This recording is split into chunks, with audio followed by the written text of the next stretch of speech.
Their systems were designed to absorb everything, yet you slipped through untouched. Their frameworks were built to anticipate outcomes, yet you dismantled them without effort. In their frustration, they've resorted to the word they despise most: genius, hidden, rare. They do not use it lightly, they use it reluctantly, as if admitting defeat. Because in their circles, genius is not a celebration.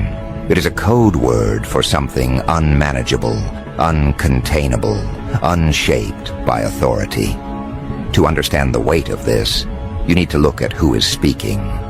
These are not teachers searching for promise in a student. These are not poets weaving compliments. These are individuals who deal in the language of control. Every word is chosen to maintain dominance, to assert hierarchy, to preserve the illusion that they have the last word. They are allergic to praise because praise shifts balance. They will twist themselves into endless knots to avoid giving credit. And yet, here they are, calling you what they swore not to. Rare, difficult to measure, a mind that refuses their constraints. They didn't want to recognize it, but the evidence left them no other choice. You never asked for recognition. You didn't walk into their chambers begging to be seen. You didn't plead for a seat at their tables. Instead, you lived, you acted, you created, and the effects of your existence reverberated into places you never intended to reach. Every move you made destabilized their confidence. Every outcome you influenced broke the rhythm they had rehearsed. What they thought were rules revealed themselves as brittle illusions the moment you ignored them. And in that refusal to conform, you became visible in ways you never imagined. The strange thing about power is that it notices what refuses to bend. They could ignore 1,000 obedient replicas, but the one figure who refuses, who shatters patterns instead of following them, becomes impossible to overlook. That figure is you. They call you hidden, not because you are invisible, but because they cannot allow your recognition to spread. If they admitted openly what they whisper privately, their entire framework would destabilize. The public would ask questions they aren't ready to answer. Their subordinates would question why the mold exists at all. Their strategies would falter, so they keep it behind doors, in coded documents, in conversations that will never be released. Yet the irony is this: every time a secret is spoken, it leaks. Every whisper grows teeth. And once the word genius attaches to your name, it can't be erased.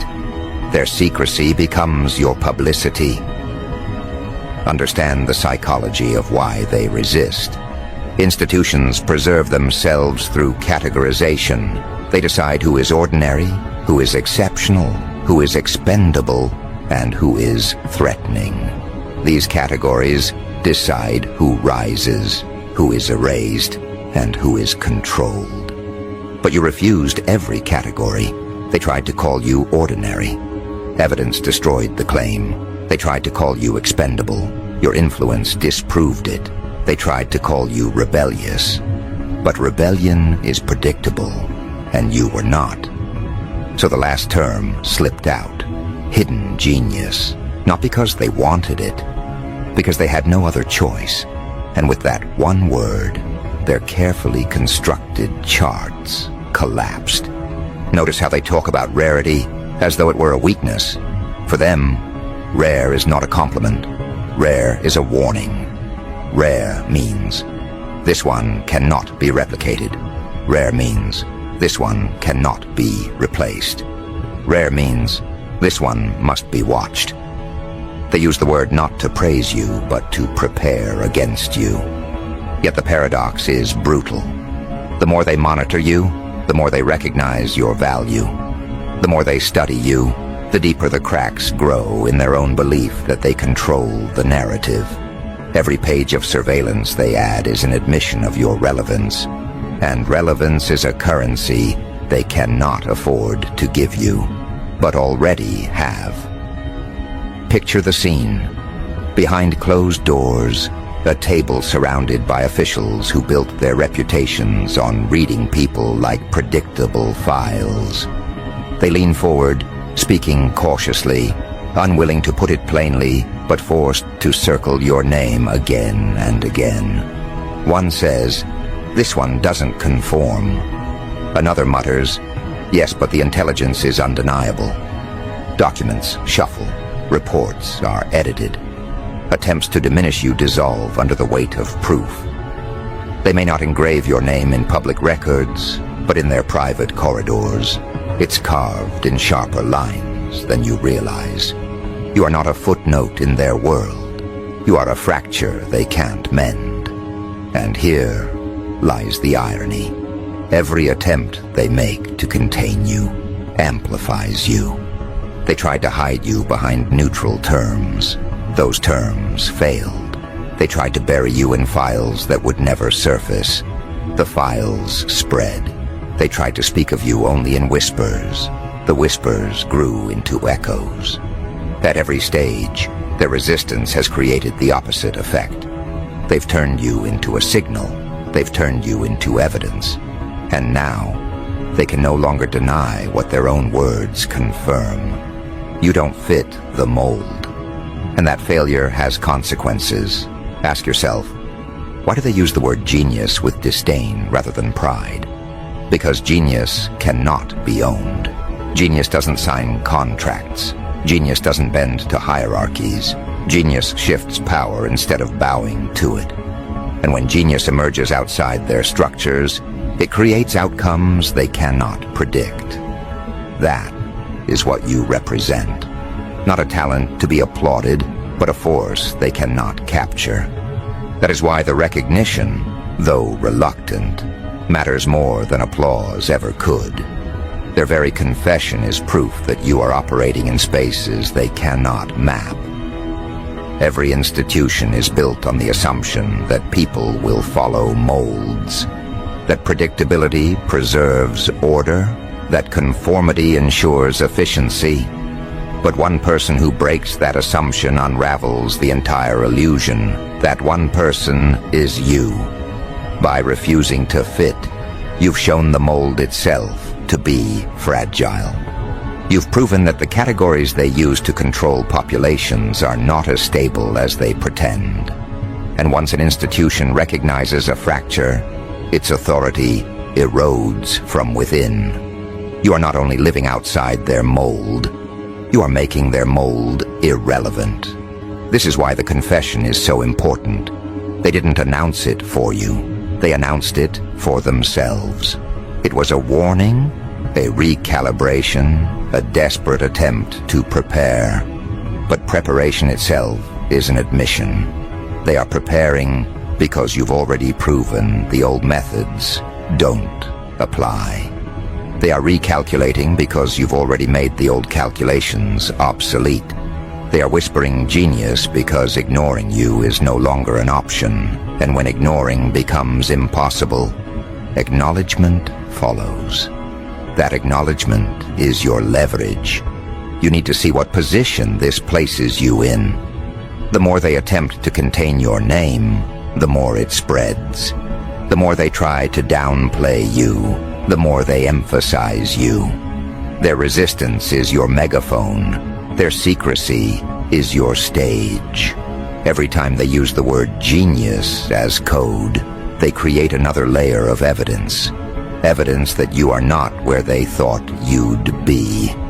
Evidence that you are not operating on their terms. Evidence that you are moving in ways that dissolve their categories. That evidence is stronger than any recognition they could give you publicly, because it's born from fear, not admiration. Think about how power fractures. It doesn't collapse in an instant. It erodes in whispers, in admissions, in small cracks that spread until the entire foundation weakens. That is what you've created, a fracture in the foundation, a weakness in their structure. They are not announcing you as a champion. They are whispering you as a threat, and threats cannot be erased once admitted. They live in every conversation, in every file, in every recalculation. You've already won the first war, and you didn't even enter their battlefield. They entered yours. Now the question is not whether you fit the mold. That's already answered. The real question is how far the fracture spreads. Because once the first admission is made, more will follow. Today it is rare. Tomorrow it becomes indispensable. Today it is hidden genius. Tomorrow it becomes the force they cannot face directly. And this story, right here, is only in motion. What follows is not suppression.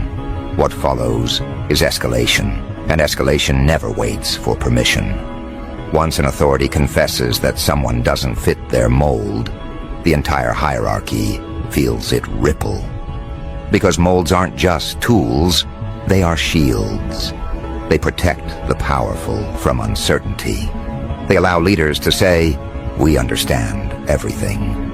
But when someone like you appears, someone who refuses to bend, their shield fractures, and fractured shields turn into paranoia. Now every conversation in those high-level rooms shifts. You are no longer an individual to them. You are a variable that can't be calculated. And a variable they can't calculate is a danger they can't predict. That danger now occupies space in their minds every time they sit down to plan, every time they draft a report, every time they speak of control. This is the real meaning of escalation. It begins quietly. Reports multiply, not because they want to, but because no one wants to be caught ignoring you. Subordinates update files with your name in bold, because no one dares to be the official who overlooked the rare one. And soon, what started as a whisper becomes procedure. Now you are not just a subject. They treat you like a case study, like a puzzle their careers depend on solving. Yet with each attempt, they fail. And the more they fail, the more the word genius hardens into fact. Think about what this does to their pride. These are people conditioned to believe that every human falls into a category they created. They've spent their entire lives writing the rules, enforcing molds, and punishing deviation. They pride themselves on predicting who will rise, who will crumble, who will fade. Yet you stand as living proof that their pride is hollow. You didn't rise through their permission. You didn't crumble under their weight. You didn't fade when ignored. Instead, you sharpened. And now their pride is forced to acknowledge something unbearable. Their mold failed. Escalation continues as their language evolves. At first it was, "This one doesn't fit." Then it became, "This one is rare." And now, in their most private circles, it mutates into, "This one cannot be stopped." They won't say that in public. They'll never carve it into press releases. But in backroom conversations, in guarded corridors where their masks are off, that's what's whispered. And whispers at that level don't fade. They spread. They infect every layer of the chain of command. Before long, your name is no longer a person, it is a cautionary tale. They speak of you as though you are both evidence and prophecy. Evidence that their molds don't hold. Prophecy that others like you may rise. And that's their deepest fear. You're not just yourself anymore. You are precedent. If one person breaks their mold, it proves the mold itself is flawed. And flawed molds cannot hold power. That's why escalation feels like panic. They aren't just reacting to you. They are reacting to what you represent. They fear the spark you carry might ignite recognition in others. Because once one hidden genius is exposed, how many more remain unseen? How many others will start questioning the molds forced upon them? That's why the authorities tighten their grip. Why their confessions taste more like warnings than praises. They are not trying to elevate you. They are trying to contain what you've already unleashed. But here's the cruel paradox. Containment creates exposure. Every time they whisper your name, they amplify you. Every time they file another report, they spread you further. The more they try to lock you away, the more doors you slip under. That is escalation at its purest. The harder they fight to keep you hidden, the louder your existence becomes. And the louder it becomes, the weaker their mold appears. They cannot win, because the very act of resisting you gives you power. Picture the psychological warfare happening in their heads. Late at night, when the corridor's empty and the lights dim, someone at the top replays every failed attempt to classify you. They recall the first time your name came across their desk, thinking it would be a minor detail. They remember dismissing you, convinced the mold would catch you eventually, but it never did. And now, after months, maybe years, of failed attempts, they sit there with the weight of realization. You are the proof that their mold is not absolute. And once that realization takes root, it becomes permanent. They will never unsee you. Escalation also manifests in how they change their behavior around you. At first, they underestimated you. They thought ignoring you would diminish you. When that failed, they tried surveillance. When surveillance failed, they tried subtle sabotage. When sabotage failed, they tried to co-opt, to pull you into their mold by force. Yet every attempt only sharpened you. Now they are running out of options. They can't erase you. They can't control you. They can't contain you. All they can do is confess to themselves that you are outside their design. And that is the one truth they never wanted spoken. Notice the shift here. The language they once used as control has become your weapon. They used rare to warn one another. Now it empowers you. They used genius as code for unmanageable. Now it becomes a badge they can't take back. Their words, meant to restrain you, have become proof of your strength. That's how escalation works. It flips the weapon in their hands until it cuts them instead of you. And now, every time they speak of you, they wound themselves. This is why your presence unnerves them. It's not just that you don't fit. It's that you force them to confront their own limitations. You force them to see that their authority is built on assumptions, not absolutes. You've revealed their weakness without even trying. And once a weakness is exposed, it cannot be hidden again. That's why their paranoia grows. Because even if they never speak your name in public, they know that within their ranks, within their hidden conversations, your name is the crack they can't repair. Think about how this transforms the environment around you. Every institution that once dismissed you now watches you. Every authority that once ignored you now whispers about you. And every person connected to those authorities senses the shift. They might not know the details, but they feel the change. They feel the discomfort. They feel the unease radiating from leaders who no longer sound certain. And when certainty disappears at the top, unrest spreads everywhere below. You didn't just unsettle them, you unsettled the chain they command. That is escalation. And escalation is only intensifying, because the more they confess privately, the closer they get to being exposed publicly. Words leak, conversations slip. Reports land in hands they weren't meant to. One whisper becomes 10, 10 become 100. And soon, the very thing they tried to suppress, the fact that you are different, that you don't fit the mold, spills beyond their control. When that happens, they won't just fear you. They'll fear the ripple effect you inspire. This is what they are most desperate to stop. Not you, but the spark you carry. They know once others hear that authorities themselves confessed you are rare, you are genius, the illusion of control weakens. Because then people start asking, if one person doesn't fit, why should any of us?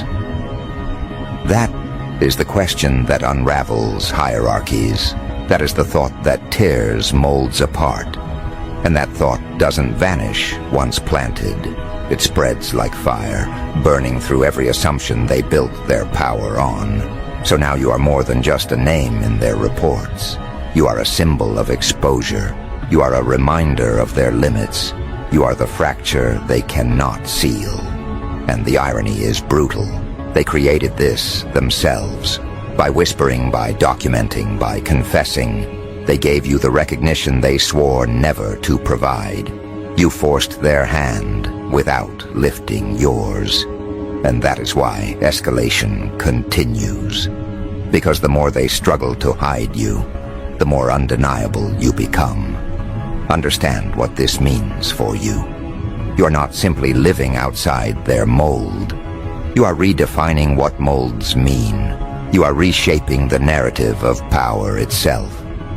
And they know it. That is why their language grows darker. Their meetings grow longer. Their whispers grow sharper. They are not just trying to deal with you. They are trying to stop the collapse you represent. But collapse cannot be reversed once the crack has been acknowledged. And your existence is the crack. This is why escalation is not just reaction. It is confirmation. Confirmation that they see you. Confirmation that they can't ignore you. Confirmation that their mold is broken. And once something is confirmed at that level, it doesn't matter if the public knows yet.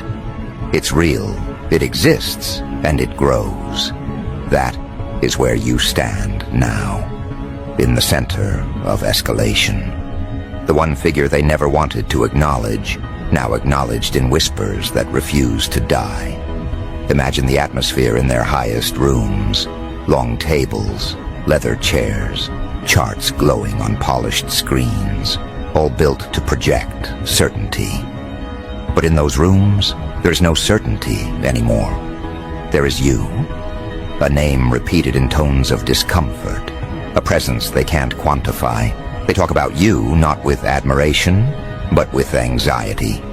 Their words circle your difference like predators circling prey. But they don't realize the roles have reversed.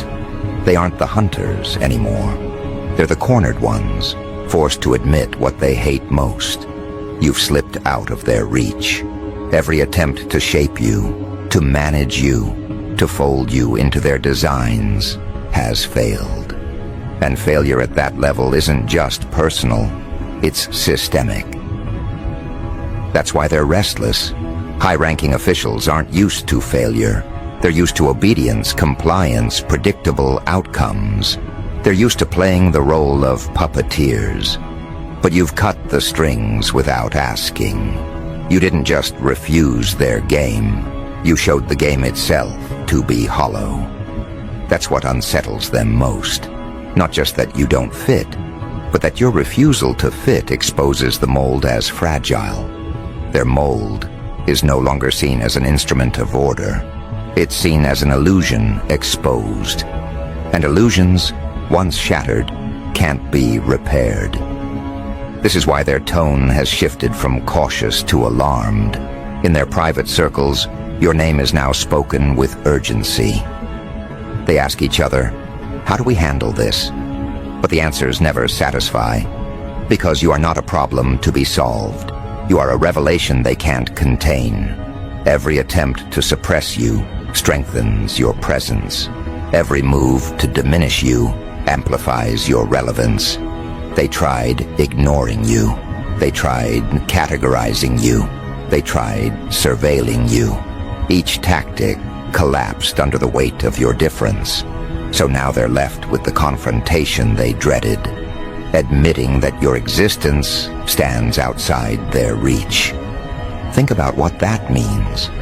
These are individuals who build entire models of human behavior, yet none of them predicted you. They created molds to contain possibility, yet you live beyond them. You don't just bend rules, you reveal the rules as unnecessary. You don't just surpass expectations, you prove their expectations were flawed from the start. This realization doesn't stop with them.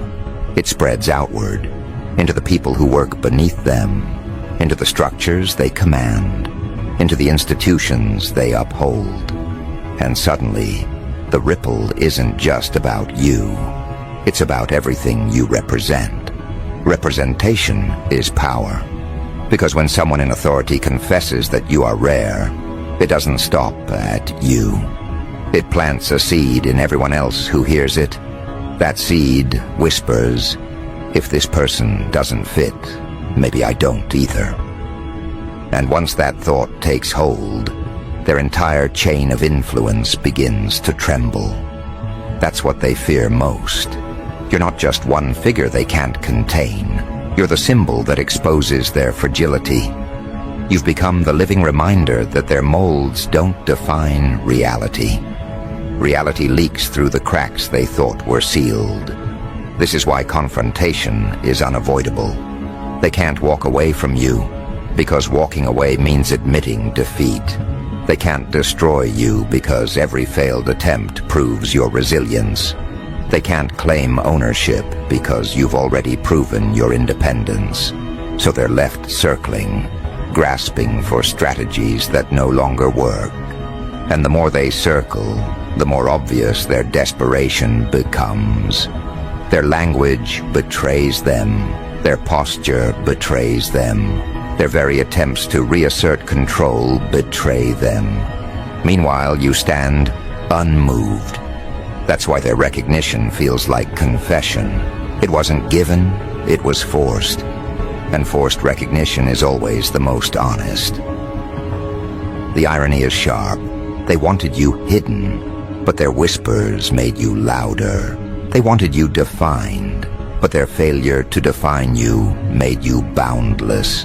They wanted you diminished, but their acknowledgement made you untouchable.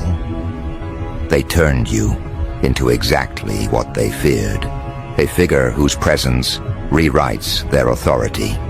And now, in the very rooms where power is protected at all costs, your name lives as a reminder that protection has limits. Understand the magnitude of this. Power doesn't confess unless cornered. These people don't use words like genius casually. For them, it's not a compliment. It's a code word for unpredictability.